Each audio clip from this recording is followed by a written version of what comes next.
ঢাকা বিশ্ববিদ্যালয়ের শিক্ষার্থী ও ছাত্রদল নেতা শাহরিয়ার আলম শাম্য হত্যার 2 মাস পেরিয়ে গেলেও এখনো পর্যন্ত উদ্ঘাটন হয়নি হত্যার রহস্য। এ নিয়ে হতাশ শাম্যের পরিবার। ক্ষোভ প্রকাশ করে শাম্যের বড় ভাই আমিরুল ইসলাম জানান, আইনশৃঙ্খলা বাহিনীকে বিভিন্ন তথ্য দেওয়া হলো, তদন্তের কোনো অগ্রগতি জানাতে পারেনি। তবে পুলিশ বলছে শিগগিরই এ মামলার চার্জশিট দেওয়া হবে। আরও জানাচ্ছেন দীপন দেওয়ান।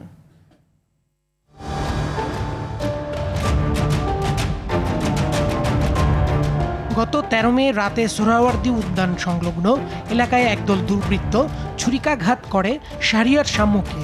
রক্তাক্ত অবস্থায় রাত 12টার দিকে তাকে ঢাকা মেডিকেল কলেজ হাসপাতালে নেওয়া হলে চিকিৎসক তাকে মৃত ঘোষণা করেন। 14 মে শাম্যের বড় ভাই শরীফুল ইসলাম শাহবাগ থানায় একটি হত্যা মামলা দায়ের করেন।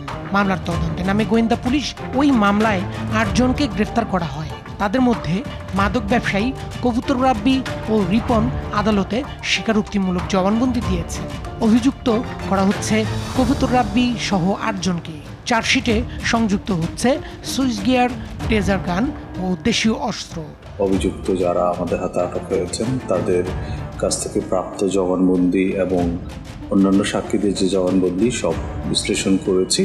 মামলার তদন্ত প্রায় শেষ পর্যায়ে নিয়ে এসেছি। আশা করি খুব শীঘ্রই এই মামলার পুলিশ প্রতিবেদন বিজ্ঞ আদালতে দাখিল করা হবে। 13 জুলাই শাম্য হত্যার 2 মাস পার হয়। রবিবার গোয়েন্দা কার্যালয়ে ডাকা হয় তার পরিবারের সদস্যদের। গোয়েন্দা পুলিশের সাথে আলোচনায় সন্তুষ্ট নয় শাম্যর পরিবার।